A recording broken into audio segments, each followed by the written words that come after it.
Welcome back, everybody, and today we have something absolutely massive to look at, and this is one of the components that's been sent in to us for that video editing system upgrade. That's going to be the Noctua NH-D15 chromax black. This is, I don't think quite their largest, but one of the largest air coolers Noctua makes. Now in a black finish. For years everyone picked on Noctua for that tan and brown color scheme. It never bothered me a whole ton, but I wasn't part of the build PCs with glass cases crowd. My stuff was all, rack mount servers, big workstations with heavy steel cases on them that you couldn't see through. But times have changed, and Noctua has slowly but surely adapted with the chromax black. We've got this. They've got a smaller cooler as well, and a couple of different fan sizes. You can get the 120 mil fans, which I think are their most popular, as well as the 140s with this black swap. So we've got some specs on the side. We've got the size 140 by 150 by 25 millimeter, and I think it's actually bigger with both fans installed. Of course, you can set it up with just a single fan.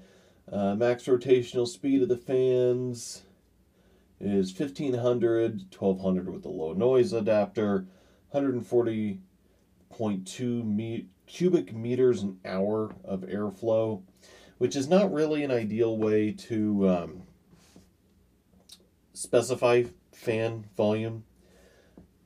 Cubic meters an hour, obviously I'm more used to cubic feet per minute here in the US, and it's not that that's a bad number, it's just that there's a little bit of math used to convert, since everybody tends to specify that in whatever their preferred units are. Their maximum acoustic noise, 24.6 dBA, with the LNA is 19.2. We're going to test it in both configurations, although I don't really think it's going to be particularly taxed with what we're going with. Obviously, Noctua is SecuFirm. A lot of people love that mounting system. High RAM compatibility in single fan mode, color customizable, wide fin stack, etc., etc. Let's get it out of the box, because it's all fine and well to look at the pretty packaging, but we all want to see what's inside. So inside the pretty box, we have the mounting system box, our first NF-A15 HSPWM fan, and the heatsink itself. So let's go ahead and get a look at the heatsink.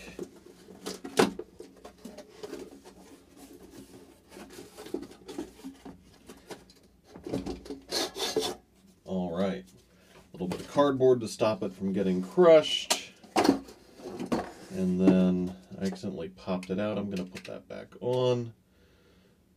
So pre-installed on the heatsink is the first fan, although this is mostly for shipping convenience. You're actually going to have to take this fan out in order to mount it, since both of our mounting screws are there. And it looks like airflow direction is that way.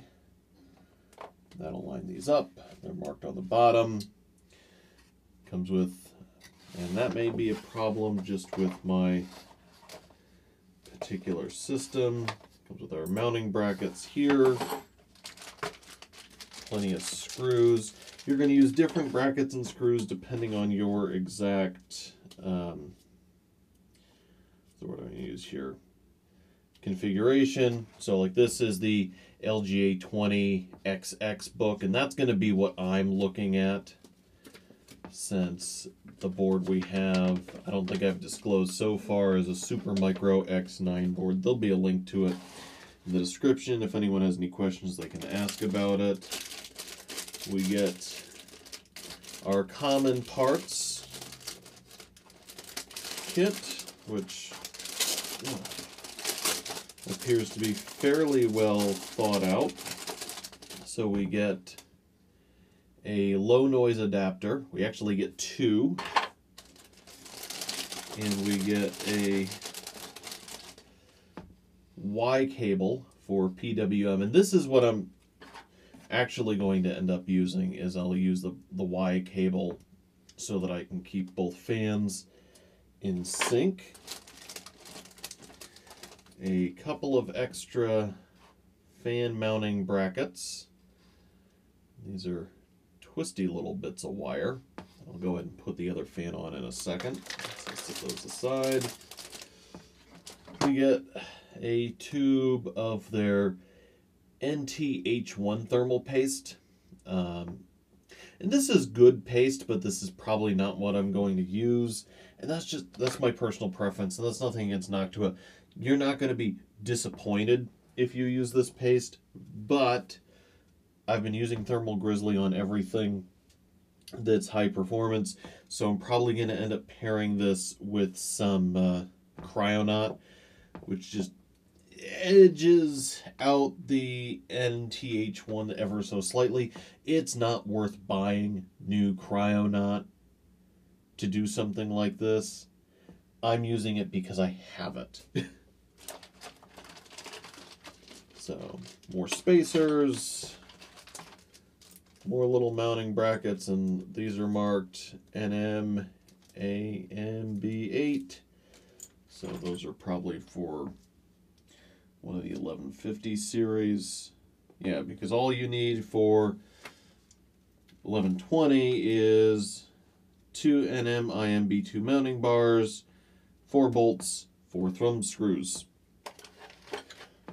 If you were mounting this on something a little more traditional, like an 1150 mounting socket, you actually need the back plate, which is here. And the reason that I don't need this back plate on a LGA 2011 system is that LGA 2011 already includes a back plate. And the reason for that is your traditional LGA 2011 heat sinks actually look like this. This is a super micro heat sink for LGA 2011.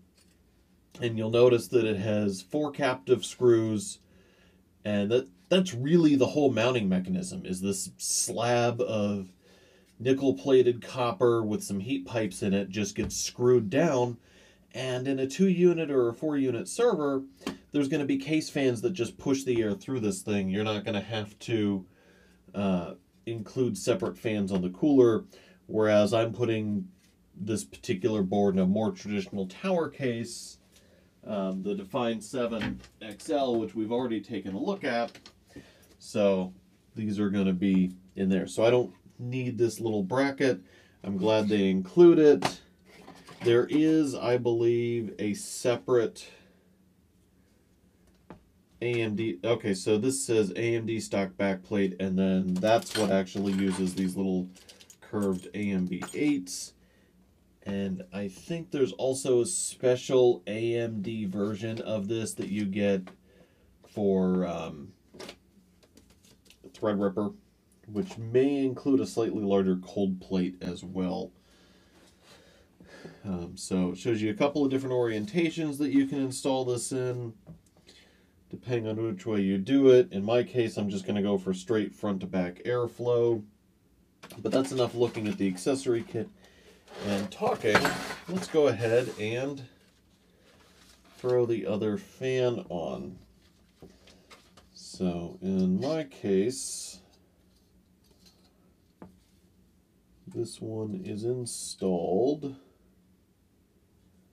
with airflow in that direction already.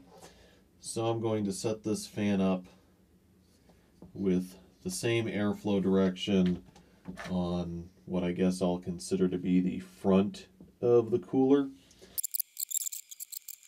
I didn't get them lined up at the same height.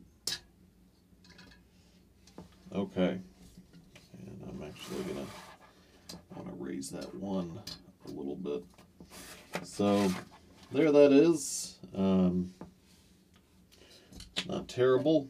A little fidgety, but I mean, that's really just how something like that has to be mounted. I do wish they hadn't pre-mounted this one, since I'm going to have to take it off in order to install things. And really, that's it. That's all there is to the cooler. I'm going to put the paste on the CPUs. We'll go through that during the whole build as to how I do that. You can look back. There'll be a video linked in this description about applying thermal paste to an LGA 1155 system that I discussed. And I'll probably go as far when I set these up to make sure that they're centered properly as counting the individual fins before the build. That said, I'll set these up before the build happens, and we won't have to go. Well, maybe we will have to go through that, since I'll have to remount the center fan afterwards. Anyway, had I wanted the Noctua logo exposed, I could have mounted this same fan in the same orientation on this side. And I may actually do that. I'm not sure if I want the fan hubs to be black or expose the logo off the top of my head. Yeah, that's all there is to it. That's the Noctua NH-D15 chromax black. We'll have some performance data once it's mounted, and we'll take a good look at how these behave on the CPUs. They're going to be E5 2667 V2s, which are 8-core, 16-thread. I want to say they're 135-watt Xeons. So not the biggest thermal load I could potentially ask this thing to handle, but certainly not a small one either. With that said, thank you to Noctua for sending these in for this build.